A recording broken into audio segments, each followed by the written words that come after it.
Welcome, Greek U Nation, to episode number 349 of the Fraternity Foodie Podcast.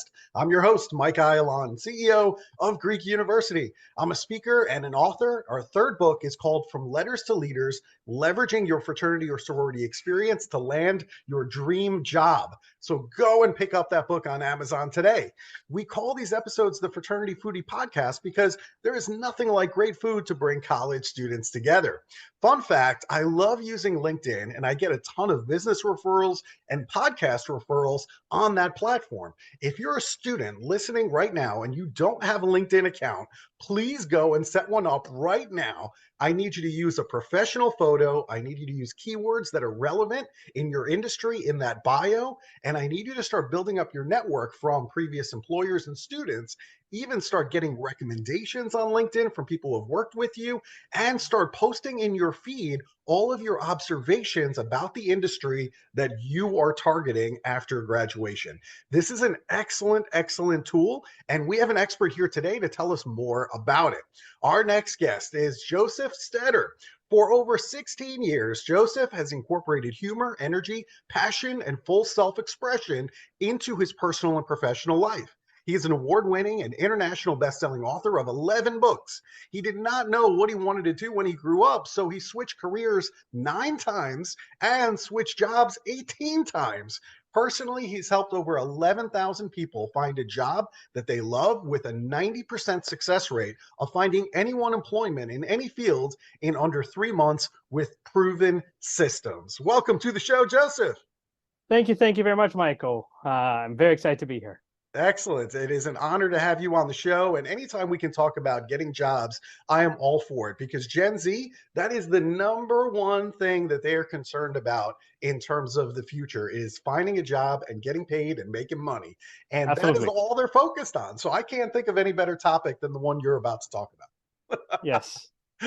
So let's talk about your background. I know you decided on York University, which is actually in Toronto, for your undergraduate experience. I was right across the border at the University at Buffalo in New York. So why did you end up choosing York and Toronto? To be honest with you, I was bribed by my parents with the car, and that was kind of a good enough decision. In hindsight, I think that if I had to redo my life, I'd probably go further away just to not have the, family dynamics as great as it was, but to kind of have that freedom to explore, to experience a little bit more, because when you're living at home, going to university, you don't get the on-campus experiences sometimes. Yeah, you definitely miss out on the on-campus experience. But hey, you got a car out of the deal. That's not terrible. I mean, Exactly. that's not a bad trade-off, All right, so you're an award-winning speaker. You're the author of 11 books. And interestingly enough, you're a Guinness World Record participant. So which Guinness World Record did you participate in? So it was the most authors signing the exact same book at the exact same time. So there was 156 of us. It was a big day event, and Guinness World Record was there to observe that we all signed our signature at the same time on the exact same book, kind of thing. So wow, that is really cool. I never knew that there was such a record. I'm going to have to gather all of my speakers at Greek University and see if we can manage to break that record. Listen, at the end of the day, there's a lot of Guinness World Records that I would never think of. It's the same thing with the business world. When you watch shows like Dragon's Den or Shark Tank, I was just like, you know what?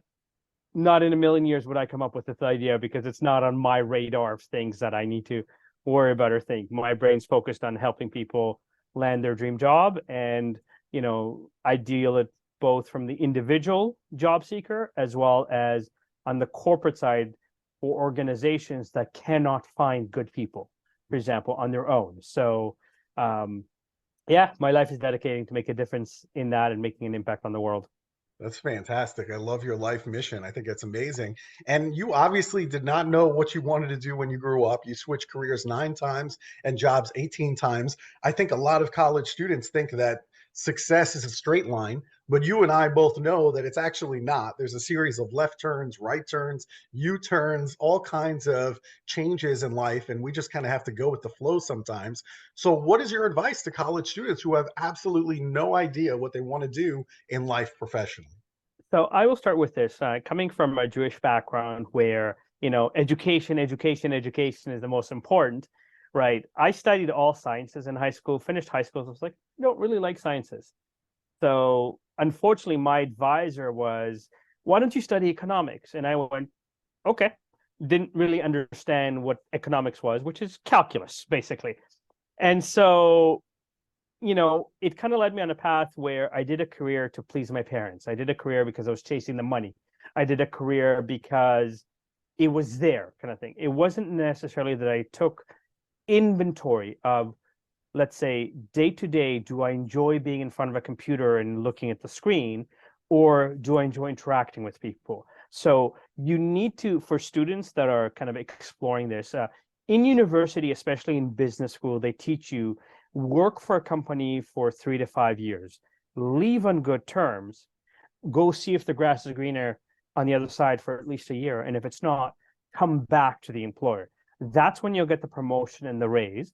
And it is expected by the time kids are 38 years old, they'll have at least 8 different jobs, because starting from retail to kind of professional and so forth, even if they get promoted within a company in terms of responsibility. So not to be afraid of the change, not to be afraid of kind of defining. And if you don't know what it is that you like, make a list of everything that you hate, because that will also help you define. I hate being in front of, I worked in finance for 7 years. I was a stock trader. You could not pay me $1 million to ever work in a bank again, kind of thing. Now, some people enjoy working in a bank, but let's say as a stock trader, looking at the ticker going up and down, up and down, up and down, and dealing with customers losing tens of thousands, hundreds of thousands of dollars, yelling at you. As much as I know empathy, and I'm very good with people, I have a bubbly personality, I was just like, okay, the day's done, and I don't really think I did much, kind of thing. I didn't really get a sense of satisfaction. You hear a lot of gurus talk about find your purpose, find your why. Don't chase the money. The money will come for you when you become an expert. If you specialize in something that you're truly passionate about, eventually people will find you and say, we want to pay for your expertise.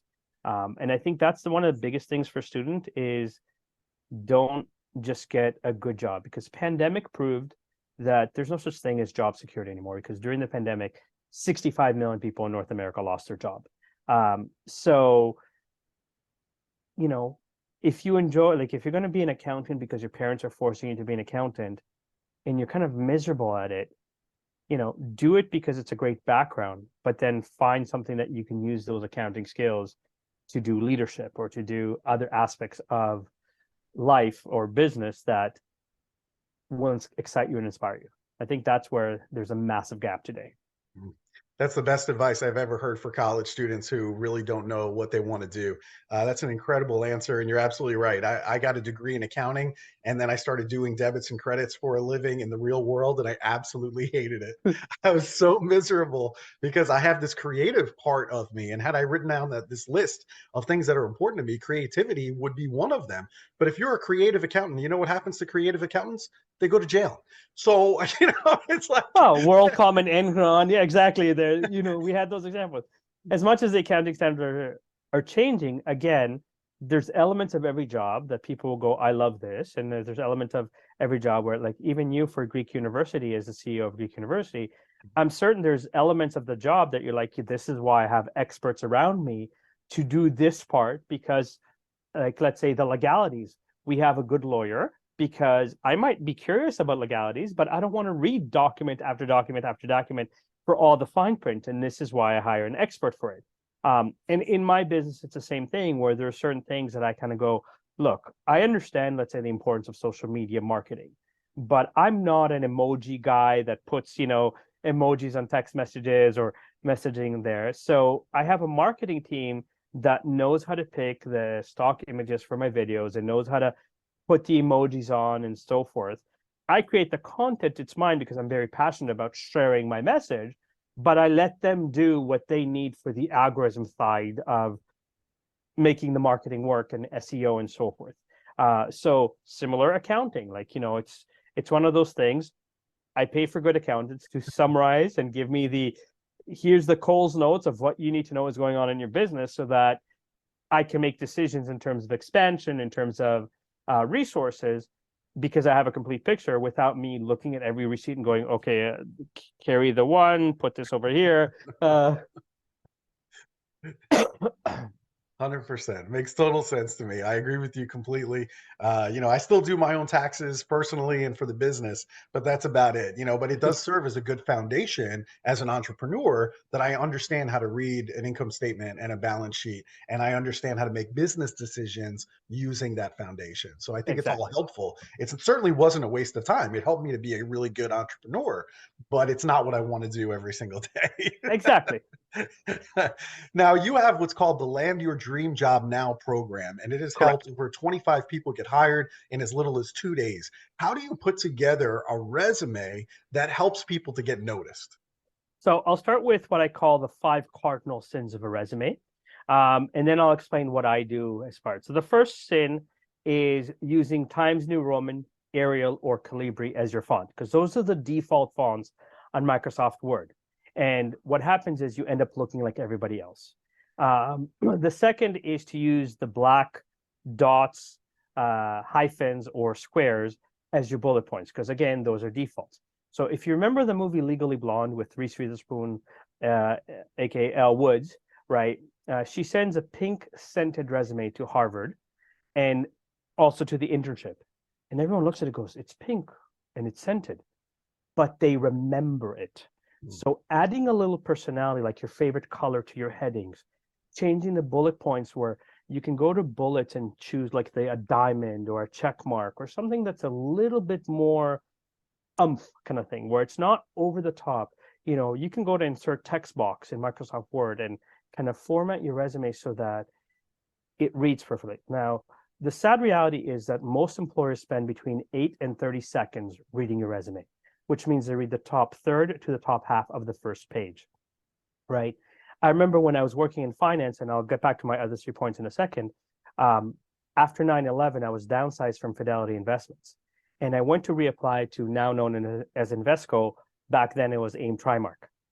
And HR is looking at me going, it's great that you have all this mutual fund experience and you know the back office, you know how to correct the transactions, but have you ever worked in a call center?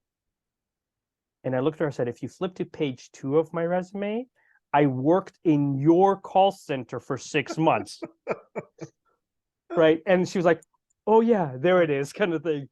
Right. So they don't read it. So this mistake number 3 is kind of having the section called skills, where you write redundant and subjective information, such as I'm hardworking, dedicated, committed team player with excellent communication skills.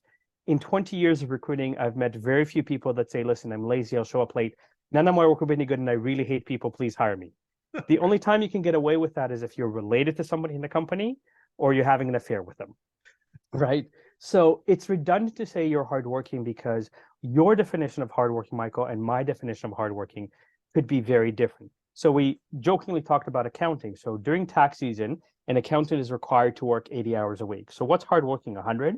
If I compare that to, let's say, a nurse that was working at the height of the pandemic, that was doing 4 hours of overtime, does that mean the nurse is less hardworking than the accountant because she worked less hours? No, because there's a different level of stress. So stop filling your resume with that fluff. The fourth mistake, and this is more recently now, and especially for kind of new graduate, is they tend to put their resume in chronological or functional order. So if they're working, for example, at Dunkin' Donuts right now, and they're applying to be an engineer, the only thing employers see is Dunkin' Donuts, because that's the first thing that happens on the resume, kind of thing. And then the biggest mistake of them all, and this is for an interview too, is that people list their duties and responsibilities. So if, let's say, you need a receptionist for a Greek university, and someone comes to you and says, I know how to answer the phones, I hope you look at that person in shock and go, really? A receptionist that knows how to answer the phone. I did not know that. Because unless they live in an igloo, a cave, or choose to practice the faith of Mennonite, most people on earth know how to press the green button, go, hello, how can I help you? However, if a receptionist says to you, I know how to answer 60 calls a day with 12 different lines, I can measure 60 calls a day with 12 different lines. I cannot measure, I know how to answer the phone. So if I use an example from my own career, I can tell you, Michael, I'm a phenomenal salesperson. I know how to do B2B, B2C, account management, relationship building, lead generation.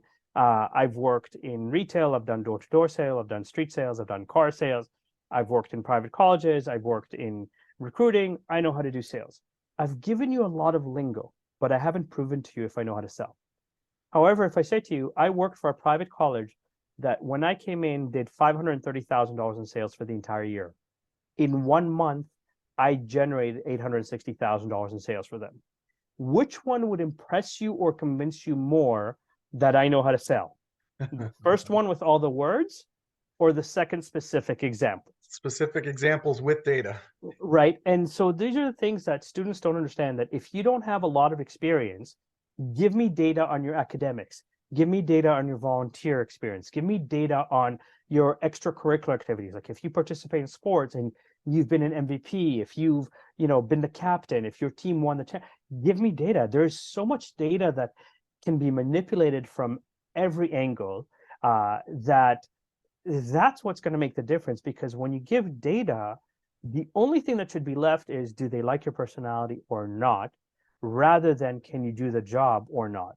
Because if someone says to you, I'm a really good marketer, I studied, how to do SEO. Okay. What results are you going to produce me so that this university, that Greek university has, let's say, higher enrollment, has higher graduation rates, has higher success in students finding employment, right? If you can't quantify the results, it doesn't matter that you know how to do it.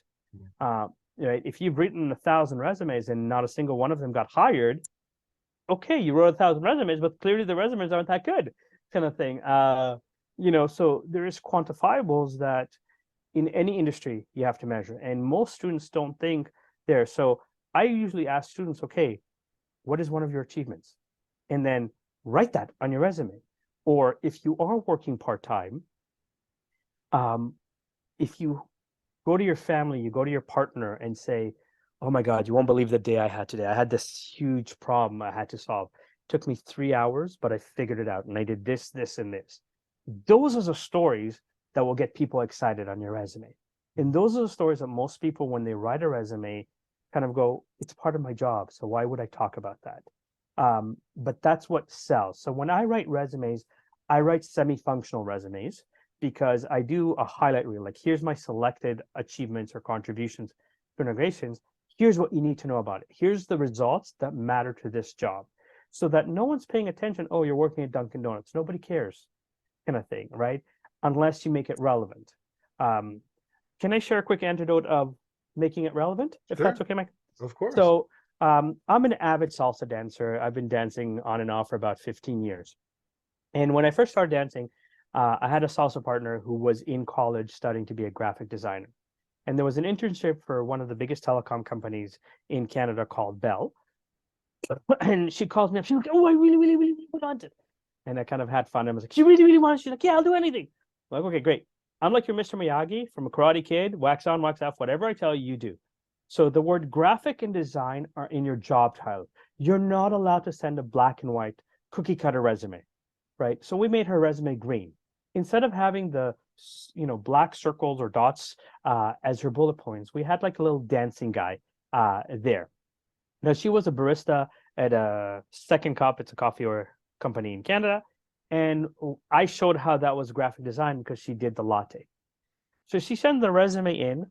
2 weeks go by. She calls me like, nobody called me. You suck. An hour later, they called her.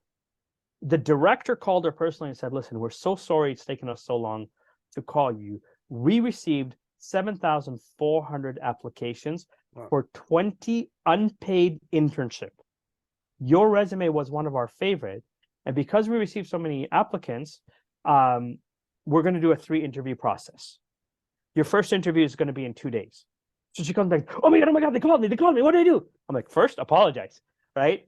And then I kind of said to her, go to Kinko's or Grand and Toy or Staples, wherever you want to go, print your best 10 pieces on high quality glossy paper, even if it costs you $40. Organize all of your digital files. Back then, there was a platform called Flickr, which was easy access. You didn't need passwords. It was organized. To do 15 minutes into her first interview, 2 days later, the director looks and goes, I have never been so impressed with the candidate as I am with you. I'm not bothering with a second and third interview. Congratulations, you're my first hire for this internship. And again, 2 days, because she was so well prepared, not only in how to interview, her resume stood out. She had her stuff ready to go without going, oh my God, there kind of thing. Really, really nice. I love all the advice. I think it's absolutely fantastic. Now, we've talked a lot about the application process, which is all excellent. Let's talk a little bit about the interview process, right? Mhm. Because part one is getting in the door, the second one is actually getting the job. So, what are some ways for people to stand out in this interview process?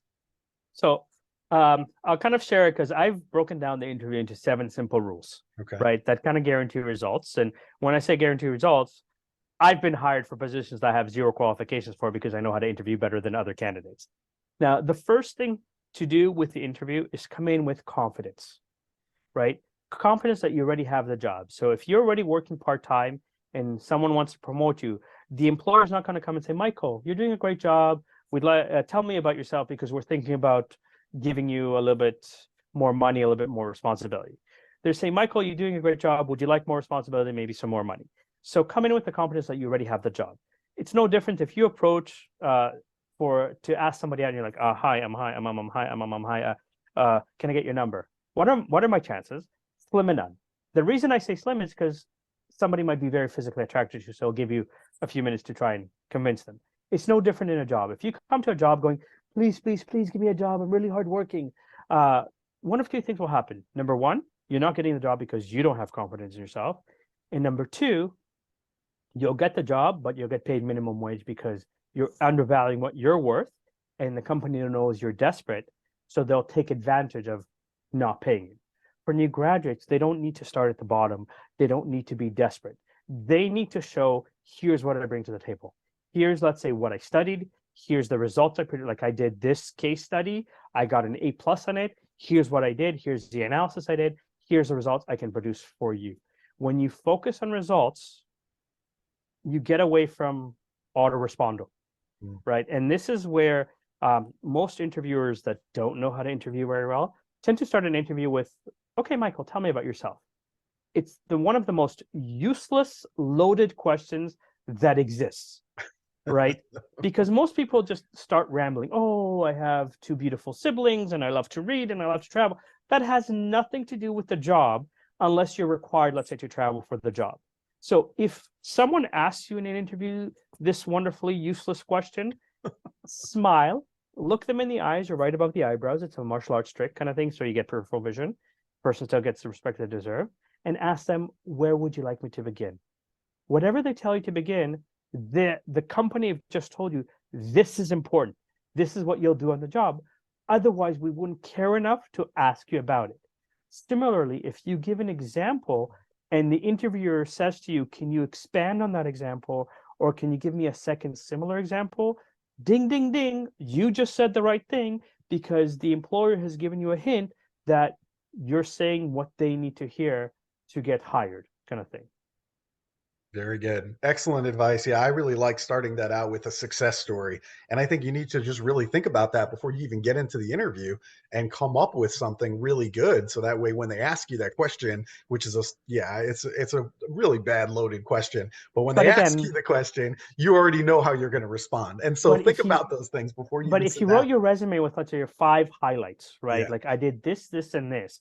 So let's say if someone's studying engineering, right? Tell me about the projects that you did in engineering that were super complex, that you solved a particular issue Right. as an engineering student, for example, because you might not have hands-on engineering experience in the field yet, depending on whether or not there's an internship program with the college university, but you can say, here's the problem I solved, or here's how I approach the problem. So it shouldn't be that hard to highlight in the interview that you have the skill sets to produce results, because you have produced results. If you got A's in, let's say, quantum physics and thermodynamics, people don't know. So again, is it okay if I share a quick story? Sure, go for it. So my brother was finishing his third year mechanical engineering degree, applied for an internship. By the time one of the companies responded to him, he registered for his fourth year classes. And when he saw the job description, it was going to be more of a paper pusher job rather than a pure engineering job. So he asked me to cancel the interview. I decided to go in as my brother. I studied economics and business. The only thing I know about mechanical engineering is what I wrote for him on his resume.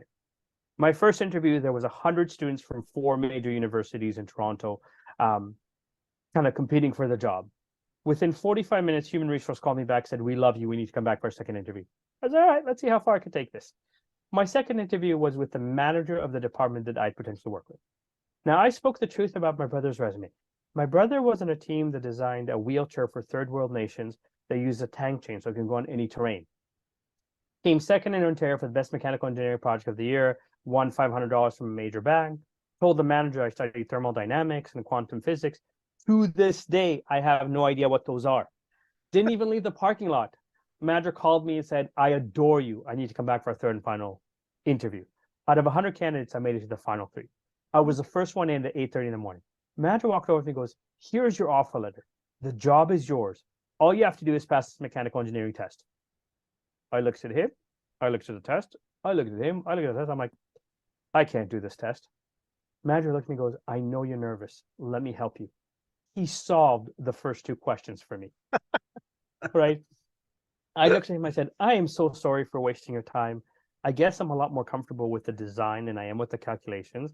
I'm not the right candidate for this job. Thank you for the opportunity. Manager followed me to the car and begged me to take the job because I'd interviewed that much better than every other mechanical engineer. Because I came with confidence. I came with personality, like crack a joke, crack a smile. I gave them specific examples of, let's say, the wheelchair. So the manager was like, okay, this person has done a complex project. Again, obviously, since I've been doing this for nearly 20 years and I've invested 25,000 hours, I learned the lingo. But I've been hired as a lawyer, as an accountant, as an engineer, none of which are my profession or qualification, because I test my system to make sure that it is foolproof. So with the exception of a few weird Google interview questions, like, if you were shrunk to the size of a diamond stuck in a blender, how would you survive, kind of thing. Right?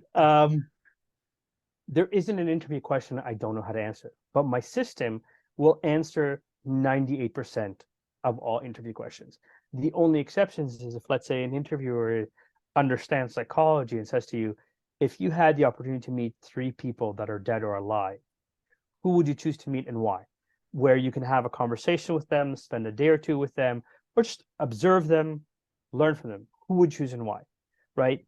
That question, my system will not answer because it talks to your own experiences and your own interests and your own values, for example. But when it comes to tell me about this job or, give me a difficult situation that you had in this job, for some reason in English, we keep inventing words to say the exact same thing, right? In Shakespeare's time, there was 100,000 words. Now we have 543,000 words, and what most interviewers don't understand, that whether they say describe, give me, tell me, how would you, what would you, if this happened in this example, compare this, how, in these 2 cases, how would you approach it's all the exact same question. They're asking you, can you prove that you can make us money, save us money, or increase our efficiency? No one's hiring you because there's an empty chair and it looks weird. They're hiring you because you need to produce results for them. Absolutely. I really love this conversation. This has been fantastic. Now, I do get to Canada every now and then, and speaking at some universities in Ontario, Canada, and we love good food here at the Fraternity Foodie Podcast. So the next time I find myself in Ontario, Canada, where should I be going for a great meal? Again, one of the great things about at least Toronto, when you're coming in, is that you have every culture represented in spades. Right. So depending on where you're staying or depending on where you're going, there's phenomenal Persian food, there's phenomenal Thai food, there's phenomenal Indian food, there's phenomenal like Jewish food in terms of like not I don't mean the kosher restaurants. I'm talking like Middle Eastern style, like a good hummus with the right there. Let me know next time you come in. My treat. We'll go paint the town red, kind of thing. That sounds good to me. You're absolutely right. I've never had a bad meal in Toronto. There's really everything. It's very much like New York City. I mean, you can find anything and everything, and it's also very, very clean too, which I appreciate. So I really like that a lot. And there's great food. I will take you up on that. Next time I'm in Toronto, expect a call from me, and we'll go out and get some great Would food. love that. All right. So, if our listeners, if they want to connect with you for speaking opportunities at their college or university, if they want career coaching for you, if they have some other consulting opportunities, they want your help to get hired, where should they go to connect with you? So, Josef Stetter basically is my name on all social media. I'm very active on LinkedIn. I'm very active on all social medias right now in terms of Instagram, TikTok, Facebook, YouTube. I have josefstetter.com as an expert site. People can find me there. So I try to make myself relatively available and make it very easy. The name, go find it, and straightforward. Fantastic. So Josef spells his name Josef. Last name is Stetter. So go to josefstetter.com and you can connect with him, get some phenomenal career coaching, and also speaking opportunities. He's fantastic. One of the best in the business that I've ever heard or seen. So thank you so much, Josef, for spending time with us today. Thank you very much for having me, Michael. It's been an honor and a pleasure. Excellent. And to our student listeners, if you enjoyed this conversation with Josef about finding your dream job, make sure that you like it. Make sure that you share it on social media with all of your friends, because they certainly need the resume advice. They need the interviewing advice, so that way they can find their dream job as well. So thank you so much to our listeners. We hope to see you on another episode of the Fraternity Foodie Podcast. Thanks so much, and we'll see you next time.